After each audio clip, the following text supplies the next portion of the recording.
Minute role नहीं है sir, 1 minute में रोल है सर, 1 मिनट इरफान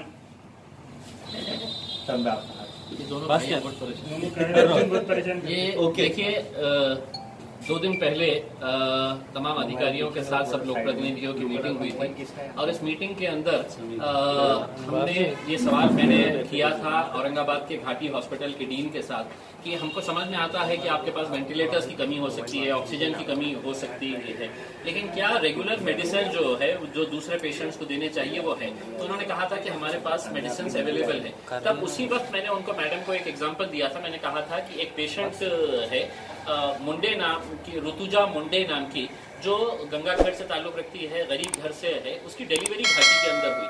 आपके घाटी हॉस्पिटल के अंदर वो एडमिट है, लेकिन एडमिट होने के बावजूद आप कह रहे हैं कि मेडिसिन हम सब पेशेंट्स को दे रहे हैं, लेकिन वो पेशेंट को कहा गया है कि 5 दिन की पूरी मेडिसिन आपको लाना है करके। मैंने उसका पूरा डॉक्यूमेंट चेक किया, मैंने पूरे डॉक्टर्स ने जो चिट्ठियां लिखकर दी है वो पूरे चेक किया, तो एक भी मेडिसिन है तो घाटी हॉस्पिटल की तरफ से नहीं, बल्कि face mask, sanitiser, sanitary pads हो जाए या ग्लव्स हो जाए, ये तक पेशेंट से मंगाया गया। अब घाटी के अंदर जाने वाले सब गरीब पेशेंट होते हैं, अगर उनको इस तरह से लूट किया जा रहा है, जैसे ही एडमिट हुई तो कहा गया कि आपको ब्लड लेकर आना है।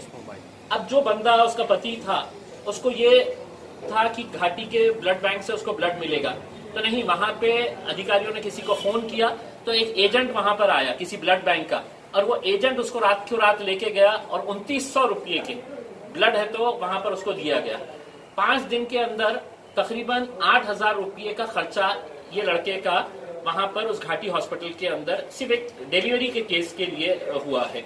आज जब उसको डिस्चार्ज किया जा रहा था तो उसको फिर दवाइयां लिखकर दी गई कि ये लेकर आओ करके। वो लेकर आया, 400 रुपये की दवाइयां लेकर आई, तो वो नर्स ने रख ली और ये कहा कि नहीं, ये पेशेंट को नहीं देना है, ये हमको हॉस्पिटल के रिकॉर्ड के लिए मेंटेन करना पड़ता है करके। तो वो दवाइयां खुद अपने पास रख ली। तो मैं ये समझकर चलता हूं कि घाटी हॉस्पिटल के अंदर इस तरह का एक घोरक धंधा चल रहा है। वहां पे अगर डीन है और डीन की नाक के नीचे अगर ये काम चल रहा है तो मैं इसके लिए पूरी तरह से डॉक्टर कन्नन येड़ीकर जो घाटी हॉस्पिटल के डीन है उनको दोषी मानता हूं और सरकार से अनुरोध करता हूं, इस तरह के गरीबों की लूट अगर हो रही है तो डीन के खिलाफ एक्शन लेना चाहिए, उनको सस्पेंड करना चाहिए। अगर इंक्वायरी निकलेगी तो आपको पता चलेगा कि मैटरनिटी वार्ड के अंदर हर पेशेंट को यही कहा जा रहा है कि आप बाहर से लेकर आओ।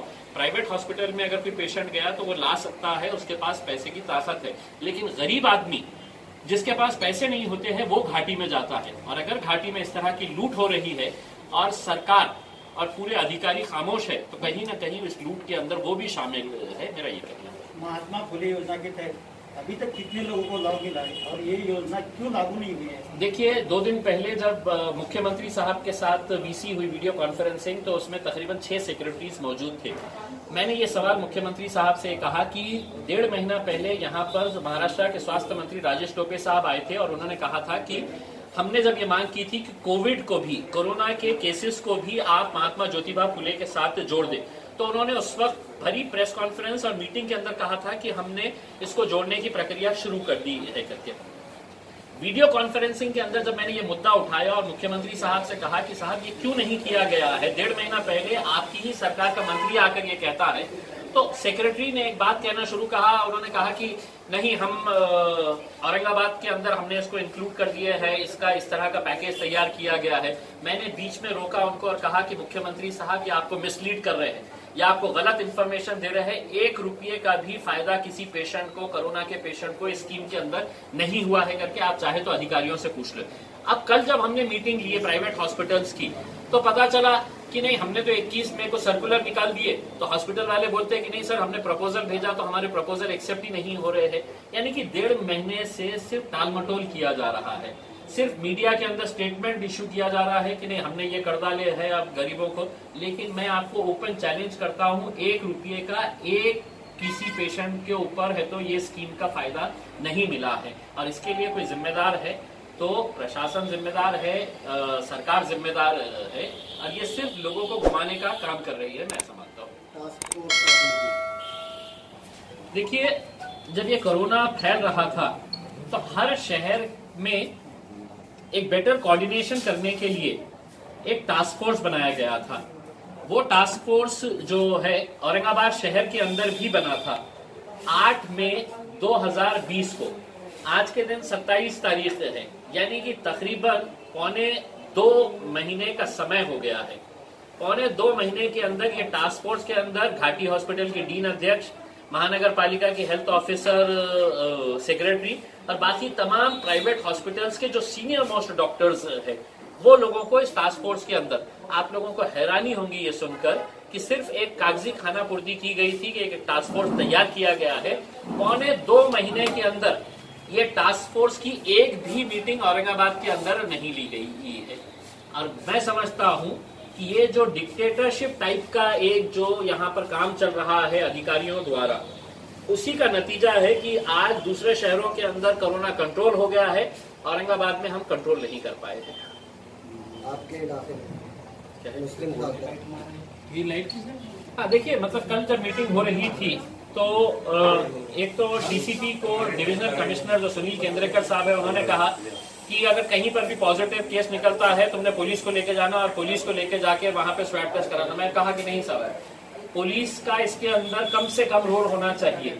अगर कोई विरोध करता है तो आप वहां के एनजीओस को बोलिए, वहां के लोकल डॉक्टर्स को इन्वॉल्व करिएगा, और कुछ नहीं तो हमें बताइएगा, हम जाके करेंगे करके उसमें।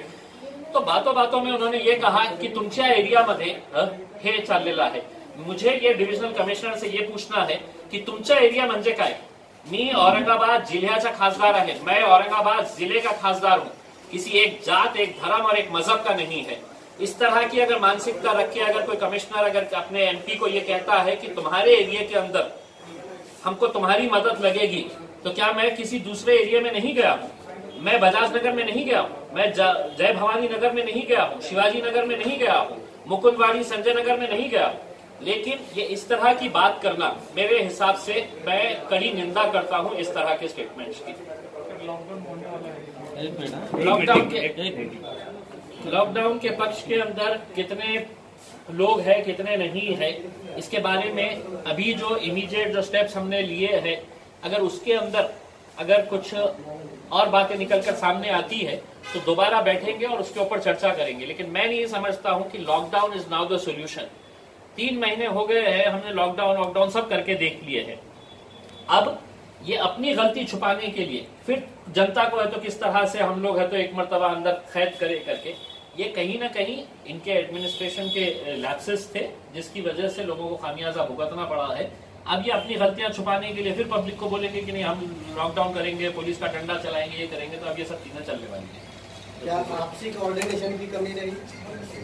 देखिए, यकीनन शुरुआत से ही ये बात समझ में आ रही है, और अब यहाँ तक बात आ गई है कि Aurangabad bench of Bombay high court को स्वो मोटो इसके ऊपर प्रशासन को सवाल करना पड़ा है कि अगर कोऑर्डिनेशन अगर नहीं रहा, तो हाईकोर्ट ने है तो नोट किया है ये चीज को, तो जो बात मैं आप कह रहे थे वो हाईकोर्ट भी अगर नोट कर रहा है तो बहुत ही एक दुर्भाग्यपूर्ण बात है कि यहाँ पर इस तरह की situation, lack of coordination between officers and lack of coordination, जो एक समन्वय होना चाहिए अधिकारियों और लोक प्रतिनिधियों के बीच में। लोक प्रतिनिधियों को तो यहाँ के अधिकारियों ने बोले कि नहीं, इनकी तो कोई लायकी नहीं है, हम जो बोल रहे हैं बस वही फाइनल है।